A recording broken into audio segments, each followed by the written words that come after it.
For the rim. Got it! Oh, the slam. Oh, using Curry way downtown. Oh, what a shot from Curry! Well, it's about that time of year again where I make the video talking about what it would mean for each team included to win the NBA title. This year, I tried to limit it down to teams I can actually see winning a championship series and not just every squad with a good record or teams that are on a hot streak, because then a lot of squads could qualify. I still did honorable mentions though. There will be a clear separator in the video. Now it just remains to be seen if shameless parties will steal this video with the same exact title and thumbnail. You can't make a bet on that, but you can bet on sports with DraftKings. If you're a sports fan, you already know it's about to go down, and it's the last weekend of the year to get your bets in on football. I'm teamed up with DraftKings, and right now is the perfect time to take your shot at the crown. DraftKings is giving all new customers $200 in bonus bets instantly when they place their first $5 bet on anything. It's no time like the present. Download the DraftKings app now and sign up using my promo code DOM2K. You heard it right. New customers who bet just $5 will instantly get $200 in bonus bets. If you're wondering what you can use your bonus bets on, try combining multiple bets together from Super Bowl 58 for a shot at an even bigger payout. If you're already signed up for DraftKings like me, you can make a bet on Super Bowl 58 and get a bonus bet back. This way you'll get a bonus bet back in the amount of your initial wager. Max reward limits do vary. If sports betting isn't available in your state yet, don't worry. You can still get in on all the fun with DraftKings Daily Fantasy, where you have a shot at winning cash prizes. Download the DraftKings Sportsbook app now. New customers that use my promo code DOM2K and bet just $5 on any wager will get $200 in bonus bets instantly. That's promo code DOM2K only at DraftKings Sportsbook. The crown is yours. If you remember last year's version of this vid and what I said about the Celtics, it's a lot of the same sentiments just pushed up by a year. I wondered if they couldn't go all the way, how many more chances would the front office hand out? I mean, I was barking up the right tree. After coming within a hair of being swept in the conference finals, then ultimately losing in 7, the first big shoe dropped with a trade of Marcus Smart, who I always assumed would be a Celtic lifer. Anyways, after throwing Drew and Porzingis in the fold, I'm just not even sure how much else you can realistically do to a roster surrounding Tatum and Brown. Boston is rumored to be in the market for roster improvements, and I'm curious what those trades look like if they exist at all. So if you can't tell by my tone, yeah, winning a title seems pretty vital to this unit in 2024. Porzingis will allegedly be around a while, if health permits, which is a fairly sizable if, but then Drew Holiday has a player option for next season and that's it. He's also not getting any younger, meaning there's not some 4-year window to keep running it back with him regardless. Like, sure, it ain't the end of the world if they don't win now, I guess.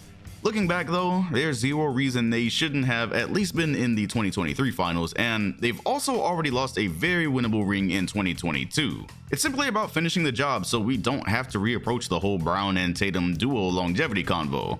Also, I've got a whole documentary on the channel discussing Boston's title drought and lack thereof since the 80s, so give it a look for an even deeper understanding on the meaning of Banner 18 in general. At the moment, it would appear if Boston does in fact reach another finals, it probably involves facing Milwaukee at some point, which, despite the nice record, haven't fully impressed anyone as much on the court, despite the blockbuster trade for Lillard. Still, riding steady as a second seed with Giannis and spacing, along with another all-star, does just enough to keep you in contention, so I won't neglect discussing them.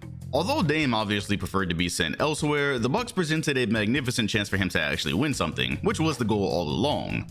After so many years of assuming he'd either retire in Portland or flat out stay for too much of his prime to win something anywhere else, he would enter the pantheon of champions, changing quite a bit about the perspective of his career.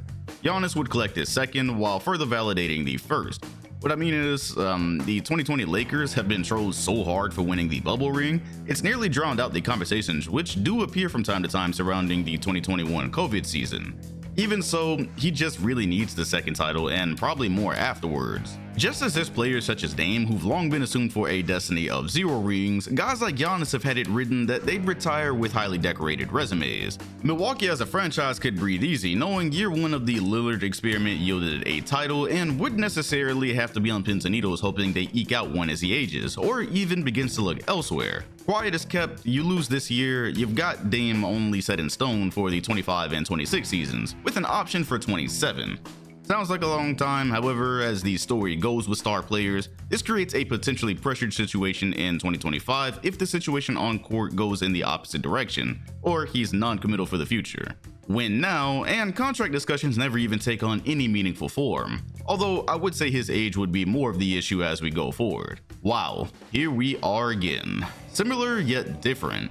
The Los Angeles Clippers have finally found a clean bill of health, with their only major injuries having been to Zubac so far. To go with the fortunes, a trade brought along James Harden early on, completely rewriting our thought process surrounding the unit. In last year's edition of this video, I basically went over how they were possibly on one of their final chances given the contract situations. Fortunately, Kawhi went on to sign his extension not too long ago, while a fresh commitment from Paul George doesn't appear to be far behind. Now with Harden in the mix at the time of this video, Los Angeles has only lost 5 games since December started, 2 of those coming when Kawhi was out. I'd say they seem pretty formidable, very possibly on the path to getting it done even. I also had a thought about that the other day. Imagine a world where Russell Westbrook, Paul George, and James Harden all become champions at the same time. 3 players very much like Lillard, who fans have become so accustomed to seeing fall short, it's just widely been assumed rings would never come. So a 2024 title immediately creates multiple champions from our childhood simultaneously, which is a scenario I don't recall happening anytime in recent memory. You think about a squad such as the 06 Heat, where Antoine Walker, Gary Payton, and Alonzo Mourning finally got to the top. Okay, but they were near the end of their careers and mostly only support pieces by then. Here we're talking about present-day all-star talents and what's still a really good player in Westbrook. Let's not forget, here Kawhi also receives his 3rd ring with his 3rd different franchise, making him only the 5th player in NBA history to accomplish the feat. If he wins Finals MVP to go with it, he joins only LeBron James. Where would a resume like this put him on the all-time rankings given how weird his regular seasons have always been? For the franchise as a whole, they snapped probably the lengthiest and deadliest curse in sports, while also winning their first title in history on the way out the door from what's been their bigger brother's arena. However it ends, hopefully it ain't prematurely. Not only does James Harden have a player option, he's proven not to be the patient type once plans don't execute smoothly. The Denver Nuggets did everything by the books in 2023, meaning there's not much to discuss here. Have you noticed they might have the least controversial championship of your life? 2020, in my opinion, was the first time anyone marked them down as a credible threat to win. Then they traded for Aaron Gordon, which elevated the squad to legitimate contention. Unfortunately, Jamal Murray's injury shortly afterward took 2 years of opportunity away, delaying expectations until last season. Certain parties could not wait for Jokic to lose while sporting a healthy team behind him. Then it just didn't happen. Denver played and beat everybody you could have asked them to in the West before easily disposing of Miami. Where does it all leave them now? Well, there's just zero pressure, honestly. The league is highly competitive today and teams rarely ever repeat, so if they fail, literally just run it back. If they don't, however, it becomes the first repeat of the 2020s, and only the 5th since the year 2000. Jokic will continue climbing up rankings, only to forget wherever he places his 2nd Finals MVP. And yeah, those are the teams this season for me. I'm a bit traumatized from the past of putting too many on the list, or flat out missing one like the Heat last year, which to be fair, like the 2022 Celtics, were pretty hard to see coming. But okay. If I had to do honorable mentions given there's been 2 straight years of unexpected late season runs, of course, Miami would absolutely love to finally get one under Jimmy Butler, though I just don't see how this is currently possible. Even if they fully repeat last year's magic, where the records at this point in time are very close by the way, the same way I said during last summer's Contenders video, I do not think they could actually win a series in the finals. So if they're able to squeeze one out before Jimmy Butler really starts aging and they have to figure out what to do after missing on Lillard, I'm sure they love that. But very unlikely no matter what kind of switch they flip in April. Oof, how about them Suns? Well, at least they finally got the big 3 rolling after all, where if you haven't noticed, they've already surpassed the amount of games played by the Nets' big 3. Mind you, this video is being made before the trade deadline, and as of right now, I don't think Phoenix could actually win a championship. It's fun to watch on offense, they look better as of late. I just don't see either side of the ball currently holding up against better and more complete teams in later rounds. Though, if they did get hot and healthy enough to survive till June, obviously it's huge for all 3 stars and the franchise. KD gets a 3rd and more respected title, with Book and Beal officially having won something significant after years of mostly being entertaining scorers. The organization could then rest easy knowing their method of going all out for it finally paid off. Since losing the finals and being humiliated by Luka, the front office has stopped at nothing to scale the mountain after coming so close. They've got time given the contracts, but you never know with KD's age and random pattern of injuries. And of course, you thought I forgot about the current top 2 seeds in the West. No, this isn't even one of those situations where I don't watch them, so I don't know where they actually are relative to their record and seeding. What I think about OKC and Minnesota in terms of this video's topic is very similar to how I felt about Memphis a year ago. To be very clear, not about playstyle, talent, none of the above.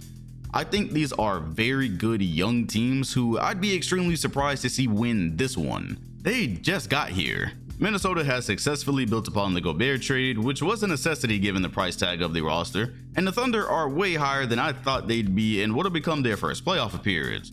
So yeah, if either squad wins this whole thing in basically their first year of having any taste of the top, they'd be in an unprecedented situation. Chet just got here and is gonna keep getting better. J-Dub's gonna get better. Like, winning a title at this point in their maturation would give each franchise house money moving forward. And maybe especially as an OKC fan, you're hoping for that, given how once upon a time they had a young team grow up super fast then never get back at all. Hell, Wolves fans too, I guess. You forget the Gobert trade was a win now move which potentially limited their future mobility, so as young as the roster is, maybe they are wanting it as quick as possible given they technically pushed Denver the hardest out of anyone a year ago. Still, I didn't think the Grizzlies could win it so early, and I feel the same for these teams. They're in a great place regardless. So you might have noticed this video is a couple of days outdated. The Cavaliers have since overtaken the Bucks in the standing. I had the Cavs in last year's video, didn't really mention them here. I don't think that's a team that can actually win a championship series. I think they'll be fun in the playoffs. I think they'll be good. And of course, it'd be a dream because Donovan Mitchell's contract situation is very much coming up. There are a lot of interested parties. Still, even if you look at their last 15 games, a lot of the wins aren't against very impressive teams. I will acknowledge they've been injured themselves, and I'm impressed with the record that they've had despite dealing with everything they've dealt with. If I had them in a tier, it would be of the same young squads at the end of this video. I'd just be surprised if they won this one. If you enjoyed this vid, please hit the like button, also subscribe and hit the bell next to my name if you want notifications every time a new video drops. Appreciate you watching, and I'll see you on the next one.